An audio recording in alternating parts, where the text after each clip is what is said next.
Hey guys, what's going on? Yuri here. Welcome to a new setup, and welcome to a slightly different look and feel.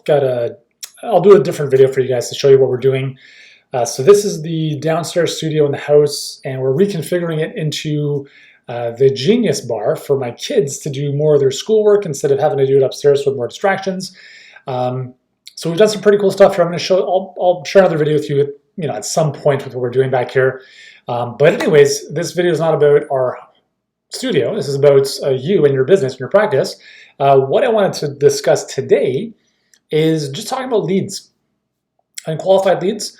It's an interesting conversation that's been coming up this month. I'd say like in August, we've had a number of clients talk to us about I've noticed more than ever before, more unqualified people on the phone and not too sure what's going on there, if there's a Facebook algorithm thing changing, or if there's anything else happening. And so I wanted to mention that as well, because we've noticed a very similar trend. And one of the things that I mentioned to my clients was, you do everything you possibly can to optimize, control what you can, do the things you can to improve different aspects of your business, right? But then there are moments where you just can't explain things. And there are times where you just don't have an explanation. And sometimes you get stumped. And that's one of those moments where, that you might be experiencing that right now.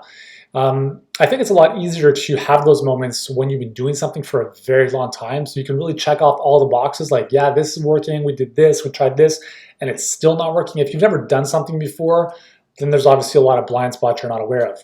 But let's just talk about like in our case. So there's a few things that we've seen. A lot of people booking calls, but either not showing up or not qualified for those calls. And I'm not just talking about us. I'm talking about just the clients that we're working with as well.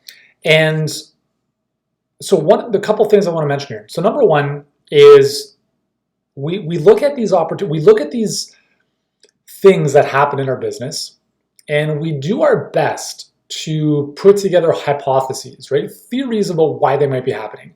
So somebody had brought up the fact that she works with parents and parents who have kids who have ADHD, anxiety, the whole bit. And so the thought was, well, maybe they're getting ready to go back to school. Maybe there's distractions there. Maybe there's, money spent elsewhere, like at IKEA, where there's no desks at all anymore because everyone's bought them for home office stuff or getting back to school. And so that might be a reality, right? It might be a reality that people are getting ready to go back to school. And, a lot of people talk about summertime is usually a slower time of the year. And that may be true. But I also so this is what I mentioned. I said, although it may be true, it doesn't have to be your story. Okay? You see, it's very easy to get caught into, January is an amazing time to launch because everyone's talking about weight loss. That may be true, but it doesn't need to be your story. Because you know what else is another amazing time to launch? Let's just talk about a weight loss offer. Is February, March, April, June, July, August, September, October, November, and December. So 12 months out of the year is a perfect time.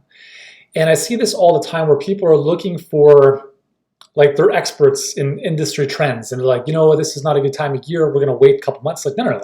People want to lose weight now. People want help with their health issues now.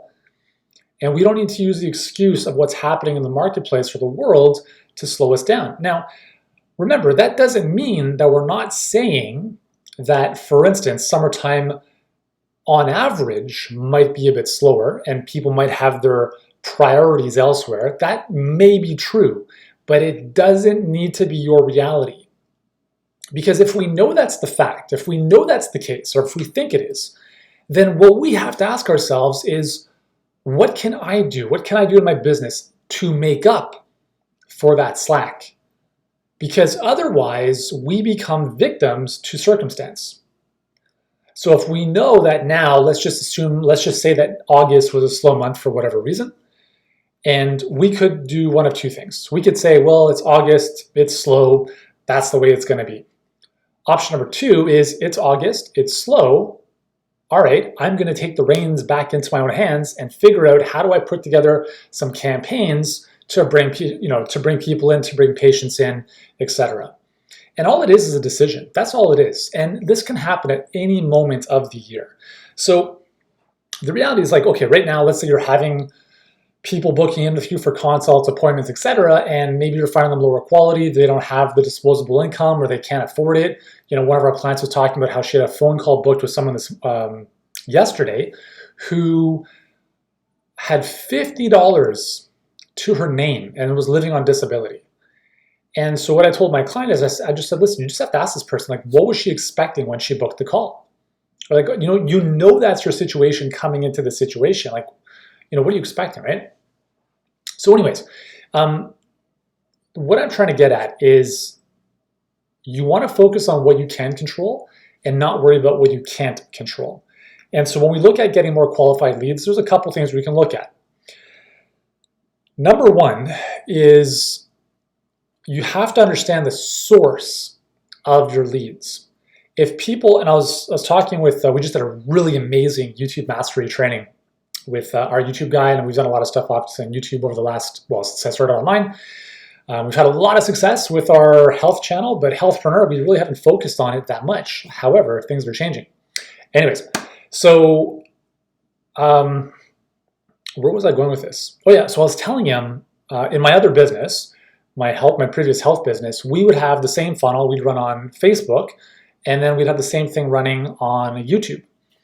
And we noticed consistently that the conversion rate was not only higher, significantly higher from YouTube, but the average order value, if you will, because we're selling products, funnels, etc. The average order value was greater on YouTube. And so why is that? Well, if you think about it, when someone watches a video of yours, there's more trust built, right? There's just more of a rapport built than if they just read an ad. Now, that's not to say that ads don't work, because Healthpreneur is 99% built on ads, and we've done very, very well. But I'm providing context here because it's like if someone watched a YouTube video, what happens when it finishes? If you do things properly, guess what's going to happen? The next video is also going to be one of yours. They're going to consume that, and it leads to this whole binge consumption type of phenomenon. So let's say somebody comes into your world after having seen 5, 6, 10 of your videos on YouTube. Do you think that prospect is a little bit warmer than if they hadn't seen those videos? And the answer is yes. Now, here's the thing, is that just because they watch those videos doesn't change the inherent quality of those leads. And when I say quality, I think a lot of people, they're looking for like people with money, but like you don't need to look for people with money. You need to look for people who have problems, who want to solve them. Doesn't matter what their disposable income is. But the very fact that they watch 10 of your videos doesn't change the type of client or the type of lead that they are in terms of quality. It changes how warm they are to you, which can make a huge difference when you're on the phone with them or having a consult with them. They're already pre-sold coming into the conversation versus we do a lot of cold calling, right? We call clinics every single day in the hundreds. And we get hung up on, people have no clue who we are, and to make that work is very challenging. And even when we get some type of appointment booked from there, we have a huge, really sadly a very high no-show rate, even though we have a very good nurture kind of warm-up sequence after they schedule that call. And the reason for that is because they don't know who we are, even though we try to warm them up. And we're the ones who instigated the conversation. And it's very different than if they were searching for the solutions, right? So I'm not saying that cold calling doesn't make sense. I'm not saying that Facebook ads are a waste of time. I'm not saying that YouTube is the be-all and end-all. What I am saying is understanding that the source of those leads is going to you're going to see a very big difference in the whole flow. So the source and how you warm them up is one piece. If we look at Facebook ads, right, there's a very, very big difference between running an ad that has one sentence versus running an ad that's 1,000 words and is very emotional and story-based. This is what we teach our clients, and the difference in results is day and night. It's not even like the same animal. And the reason for that, again, is if someone reads one sentence and clicks a link, they're not invested in the process. If they read 1,000 words and they're fully bought into your story, Now there's a connection that otherwise wouldn't have happened. So these are all things that we need to be aware of. And if you're not aware of them, then that's why you're here. That's why you're watching this, and that's why you might be listening to this on the podcast. But the goal is to think about, all right, what is the source of these leads? Did they initiate the search, or did I kind of interrupt them? Either way, we need to figure out how do we warm them up and give them value, add goodwill, add goodwill, add goodwill, show them authority, show them credibility, build trust with them, earn their trust, because a lot of people have been burned, a lot of people are skeptical, and you have to understand that and be able to bridge that gap in a world, especially online, where there's a massive amount of distrust. So when we look at getting quality leads, it's not so much about, where's this magic pot of gold where all the quality people are. It's not, there's gold everywhere, right? In any audience you're targeting, anywhere you're looking, there's going to be a segment who are always going to be better quality than the rest of the segment. But either way, we need to think, or you need to think about, how do we warm these people up? How do we get them more bought into your philosophy, more indoctrinated into what you talk about? How do we add value to their lives before we ask for anything in return? And so these are important considerations to improving the quality of people that show up in your calls, in your appointments. But even still, you're still going to get people who slip through the cracks, who don't have money, who didn't, have no clue who you are still, et cetera, et cetera, et cetera. I'll give you one more thing you want to consider is, and this is a big one, okay? I share this with all of our clients. I share this with some very high-level masterminds that I've been a part of. It's so simple, and I promise you probably won't even do it, because this is a free podcast or a free video, and the likelihood of you taking this advice seriously is less than if I charged you $10,000 for this advice. So here it is. So when somebody books a call with you, actually, before I do this, I want you to implement this, and I want you to send me a direct message on Facebook letting me know how this works out for you. Please do that, okay? That's the only thing I'm asking here. So when somebody books a call with you or they book an appointment, right, clinic or online, you're going to get some kind of confirmation of the booking. Here's what I want you to do. Now, I don't have my phone on me, but you're going to take your phone out, your smartphone, your iPhone, whatever you use. You're going to send them a text. Is this first name? So if I were to book the application, I would receive a text from you. It says, is this Yuri? ? What am I going to respond with?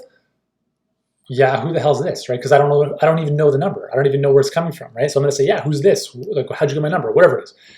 Your response is then going to be a video text. And what this is going to do is it's going to be something along the lines of, it's going to be, hey, Yuri, it's Yuri. Just got your application to speak with me tomorrow at 2 o'clock. Really looking forward to our conversation. I actually had a look at your application, and I'm pumped because I already have 1 or 2 ideas that I think can make a big difference for your situation. Anyway, something like that, okay?